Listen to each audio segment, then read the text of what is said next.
for 28 years, we have been, by way of my nonprofit organization, we have been focusing on rebuilding the family by rebuilding the man. I've noticed that in America today, most people, or many people, do not understand the importance of father and mother raising children together in the right way. And the parents need to become a perfect example for their children. Because when the kids are growing up, it's not what you say, it's how you are, it's what you do. It's spirit to spirit, right? And you can't tell your kids to do one thing, do right, but you be wrong, because they're going to turn out wrong. It's not what you say. Righteousness or perfectness, holiness, whatever you want to call it, is within us. And it develops as we move through life and deal with issues in the proper way. We overcome evil with good, meaning that we don't hate it. We deal with challenges without crumbling, without complaining and, being all weak with the challenges. And kids develop that by watching their parents do it, dealing with each other, dealing with the issues of life while growing up. There's a big push in this country to legalize drugs, just anything that's going to destroy you. In Canada, CNN, this is from CNN, pot became legal in Canada on Wednesday, which was yesterday. And yesterday, what was yesterday? 2018, October the 17th, 2018. So the entire country of Canada has now legalized marijuana, pot, drugs. And they have done it for several reasons, but the primary reason is to weaken the young, to get the potheads so deep in unconsciousness that they can manipulate them and use them for whatever purpose that they need. And I don't care what anyone says, marijuana deadens your consciousness. I know people think that they're conscious when they're high, but you're not. And then as time goes by, you become dumber and dumber and dumber and weaker and weaker and weaker. And if you notice, young men and women today are not moving away from their parents. They're not out dealing with life and building a life and building a career and making money in life and giving back to the country. They are at home at the age of 18 to, in some cases, 60 years old. They are living with their parents. And the parents are so weak that they can't force them out because they have not built that inner nature that causes you to want to leave home at 18 and develop and grow. I couldn't wait to get out of my home at 18 years old because I was prepared from day one. And I'm so grateful because it's made a man out of me. And so legalizing marijuana is not a good thing. And I don't want to hear whether alcohol is legal, right? I don't care about that. Just because alcohol is legal, that's not a reason to legalize marijuana. I personally know friends who were on pot and they could never get over it. And they end up dying at young ages, several of them. Canada was the second country in the world and the first G7 nation passing legalization permitting a nationwide marijuana market. The first was Aguri or something like that. That was in South America.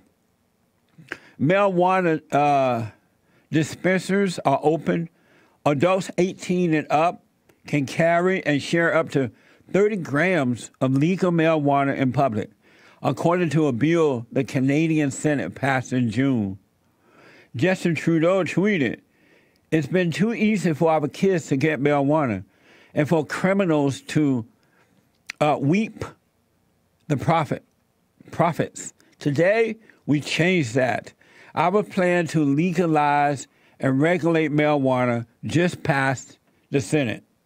Hashtag promise kept." The government is doing this for the money. They're not doing it because they want to help young people. They're doing it for the money. They really are. And so this is coming to America.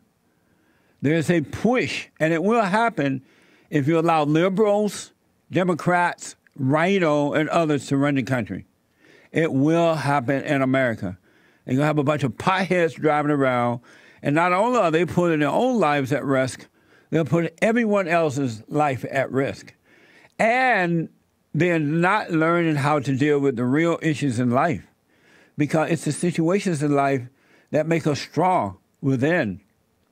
Mentally, emotionally, and spiritually. We become stronger. But when you're a pothead, you're not dealing with life. You think you are, but you're not. Everything feels all mellow and soft to you, but you're not doing anything.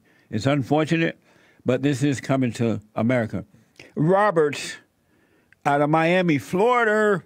Robert, thank you for calling, and thanks for holding. You're on the air. No problem, Jesse. How you doing today? All is well, sir. How are you? I'm doing great. My original reason for calling, Jesse, because I agree with you on most of everything. Yes. But I have to disagree. And Canada's a different story because they're way off anyway. I think they were off track before they legalized the marijuana. But I truly think that Trump is going to also legalize marijuana here. I said it's coming here, and we don't stop it. It is coming here. Yeah, but the thing is, I think for many reasons, Jesse, and I agree with you about the youth. Okay, I agree. Okay, as that getting exposed at a young age, even in your early 20s, it can prevent you from excelling and from reaching your full potential because you kind of just become complacent. Without a doubt, I know several people when I was younger. We all used to smoke pot. I stopped doing it because I was never comfortable being high. But they stayed high in their lives with the hell in a handbasket, and they could never become full-grown adult men, and they died as losers. Beta males. Because they got to a point. They got to a point that they could not deal with real life. If they had to deal with life without being high, they could not handle it because they had not developed that character, that nature within. And that's the thing, Jesse. I agree with you, but I don't, because as somebody that does, because the thing is, I still do. I stopped for a while. But I had stopped for a long time. I had gotten in trouble. You remember? I'm a convicted felon. I went to federal prison for conspiracy to manufacture marijuana in 2012. Really? Yeah, I did a year in federal prison there, and I was clean. Oh, for I about remember you telling years. us this a while back on the show. That was the first time I called. Yeah, it was a while back. And so you went to prison for doing it, and you still smoking pot, Robert? Yes, Jesse. Well, now I am, but I shouldn't have gone to prison, but that's a different story. I'm not going to say I wasn't selling. But why are you weed. smoking pot now, Robert? You're too intelligent. I know, but that's the thing. I don't associate the smoking of the marijuana with being dumbed down, because I agree that most people that smoke, I think a lot of people that smoke marijuana are crazy liberals, and they're retarded, and they don't really. No, they're crazy conservatives smoking pot too. I run into them all the time now. Correct. No, there are a few, but I've been. Are you a liberal or conservative, Robert? Oh, conservative with morally. So why are you smoking pot then? It's like smoking a good cigar, having a glass of wine. But yeah, Jesse, I want to see you one of these days. Honestly, I'm gonna take a trip out to LA, and I want to see if I can reach out to you, because I'd love to meet you, sir. I would love that, Robert. That would be cool. But Robert, I want to encourage you to start dealing with life without being high. You want to be strong in consciousness, the mind of God, and smoking pot is preventing that from happening. And the way you develop that strong consciousness is that you deal with issues without resenting them, but overcome them. You grow stronger mentally, emotionally, and spiritually. But if you're high, you're not dealing with life in the way that you would deal with it when you're not high. And I can agree with you on a level with that. I can agree with you on a level with that, Jesse. We have the energy of God within us. We don't need the energy of the world. And that's what the world is promoting, because their father is the prince of this world, who is Satan. So you have these two challenges happening. Do you want the energy of God flowing through you, or you want the energy of the world coming in you and destroying you? The energy that comes out... absolutely not. Energy of God. The energy that comes out giveth life, and the energy that goes in destroys you, man. It's just the truth. Correct. You're right, Jesse. You're right. I'm not going to disagree with you on that. Thank you, Robert. I would love to meet you one day, buddy. For sure. We will. We'll be in touch, Jesse. Have a great day. All right. Back in a moment.